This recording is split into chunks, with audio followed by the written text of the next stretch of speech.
Estamos de volta, hoje recebendo no estúdio doutora Silvia Maria Franciscato Cozzolino, nutricionista, mestre e doutora em Ciência dos Alimentos, área de Nutrição Experimental da Faculdade de Ciências Farmacêuticas da USP, e Gisele Leme, também nutricionista.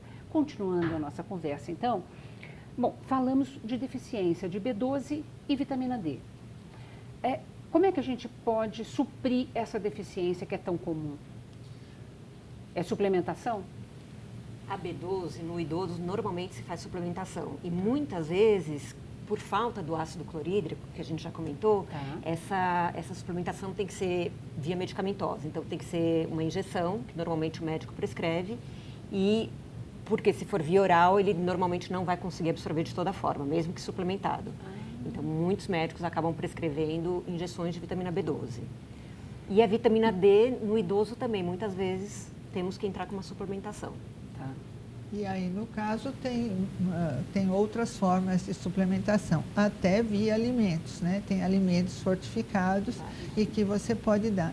E eu sugiro que sempre procure um nutricionista, que com certeza vai ser o profissional mais indicado para poder avaliar pela alimentação do indivíduo, o que ele está consumindo, se realmente pode levar a uma deficiência desses dois nutrientes, no caso, né? Aliás, de todos, né? Então, além desses dois nutrientes, pela especialização de vocês, tem mais algum tipo de nutriente que vale a pena a gente salientar?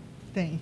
Para a pessoa idosa? Vários. Por exemplo, o zinco, né? O zinco é um elemento que muito idoso não se queixa, eu não sinto muito sabor, eu não sinto muito paladar dos alimentos. Isso pode estar relacionado com uma deficiência de zinco. Além do que, o zinco atua muito no sistema imunológico. Geralmente o idoso, ele tem sérios mais problemas, porque se ele tem menos absorção de nutrientes, normalmente doenças aparecem, ele vai ter uso de medicamentos. Isso vai interagir com esses nutrientes e ele pode ter deficiências de minerais, vitaminas, enfim, né? Até de proteínas, né? No caso do idoso, você até pode sugerir uma quantidade maior de proteínas, porque justamente ele acaba ingerindo menos alimentos ricos em proteínas e com isso ele pode ter sarcopenia, né? Que seria uma perda muscular mais elevada. Então, é importante que o idoso se alimente adequadamente, que ele tenha um aconselhamento alimentar de um profissional, um nutricionista, que possa indicar para ele o que seria melhor e, ao mesmo tempo, acompanhar com exames bioquímicos aquilo que seria deficiente e corrigir isso por meio dos alimentos ou, eventualmente, até por via recomendando algum tipo de suplementação. Mas sempre o ideal seria por via alimentar, porque a gente sabe que é muito mais completo, a matriz alimentar, onde o nutriente está inserido, melhora a absorção, biodisponibilidade. Então, sempre que possível, procurar um profissional para adequar a alimentação e tentar que seja por via alimentar. Muito melhor do que suplemento. Por exemplo, é muito comum a pessoa, ao envelhecer, ficar com a boca mais seca, né? Exatamente, então a quantidade de líquidos também é importante e, além disso, também o zinco interfere nisso. Então, eu acho que é importante que o idoso, normalmente o idoso ele esquece que tem que tomar água, então ele tem que lembrar o idoso a tomar água. É importante que haja uma hidratação adequada, porque senão ele passa o dia sem tomar, ele não sente o centro vamos dizer, o centro que regula quanto que você deve ingerir de líquidos, também acaba, no idoso, tudo e não só líquidos, né? Até a própria comida. Então, muitas vezes ele deixa de comer, sente menos fome, sente menos sede. Exatamente. Então, ele pode passar horas ali sem se alimentar, sem beber e não percebe. Agora, claro que não tem uma receita de bolo, mas assim, na prática, a gente tem que tomar quanto de água, em geral, por dia? É muito variável, tá? Tem pessoas que falam, não, precisa de 3 litros por dia. Outro fala, não, precisa de 2,5 por dia. Depende do que você tem na tua alimentação. Porque, vamos supor, se você toma o teu café da manhã tem uma fruta, tem um leite, você acaba ingerindo líquidos também. Né? Durante até a hora do almoço você também vai ter uma maior ingestão de água. É sempre preferível que se tome água, às vezes, né? Porque às vezes as pessoas acham que a água não é bom. A água é melhor até, às vezes, do que uma bebida açucarada, né? Então, é importante também que as pessoas usem mais alimentos de carboidratos complexos, tipo macarrão, né? Até o próprio arroz com feijão, né? Do que açúcar, por exemplo, né? Tá. Então, é importante. E aí, se nessa refeição do almoço também tiver algum líquido ou tiver alguma fruta, também vai interferir na quantidade diária que o indivíduo precisa ingerir. Tá. Então, normalmente o que a gente fala seria assim, vamos dizer, 1,5 litro de água e o restante vindo da alimentação. E também vai depender muito da atividade diária dessa pessoa, se ele é mais sedentário ou não, se for mais ativo, precisa de maior quantidade de água. Então, são uma série de coisas, não existe uma regrinha, né? São uma série de coisas que tem que ser levadas em consideração. Em termos do zinco, onde é que a gente encontra na alimentação zinco? Você sabe qual a maior fonte de zinco? Não. A ostra. É mesmo? Disparado, né? Tem muita quantidade de zinco, mas realmente... Pode ser gratinada? Não precisa ser crua ou precisa? Ou melhor? Não precisa.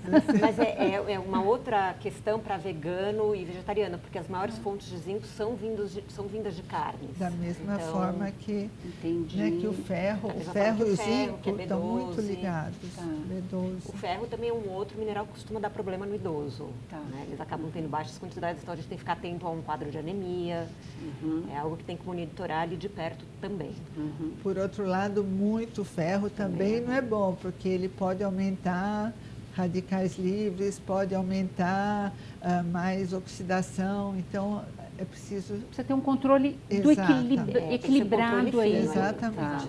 E outro é o selênio, o nosso querido selênio. Conta, porque é tão querido assim, hein, doutora Gisele? Olha, em termos de envelhecimento, cognição, o selênio, ao que tudo indica, é muito importante. Ele é um neuroprotetor.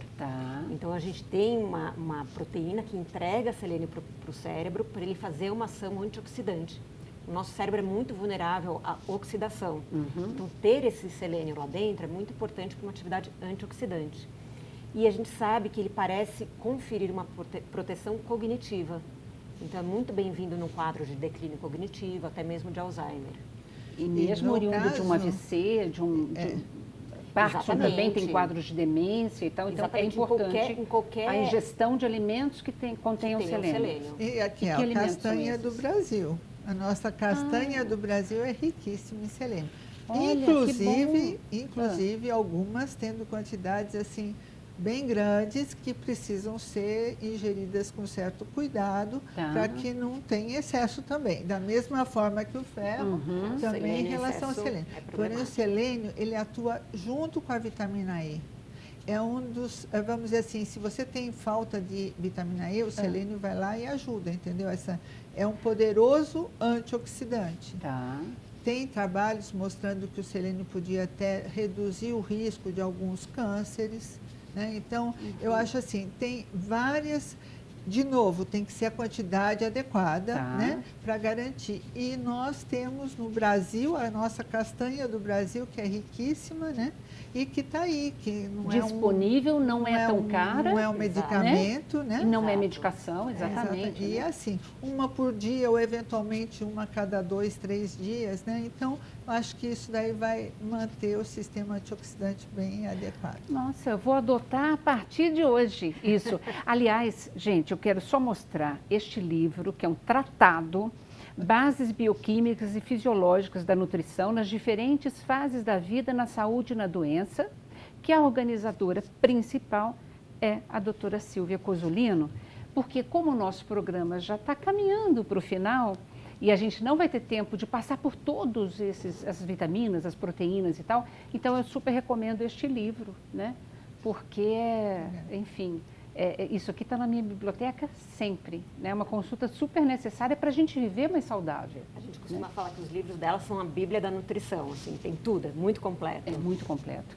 Então, assim, vamos aproveitar esse final de programa para passar mais algumas dicasinhas práticas. Por exemplo, a pessoa idosa, ela tem que importante ela fracionar a alimentação. Em quantas vezes durante o dia, por exemplo, e até à noite, ela pode dormir logo que depois que janta? Quer dizer, tem algumas dicas assim que a gente poderia passar? Eu acho que o fracionamento é importante porque o idoso não vai conseguir fazer refeições muito volumosas. Então, esse fracionamento é importante para que ele atinja as necessidades nutricionais de vitaminas e minerais, né, dos micronutrientes e até mesmo dos macronutrientes. Então, é importante esse fracionamento. E o se deitar logo após a refeição pode ser um problema também porque muitos deles desenvolvem refluxo gastroesofágico. Então, tem que esperar, deve-se esperar um tempinho entre a refeição e o deitar.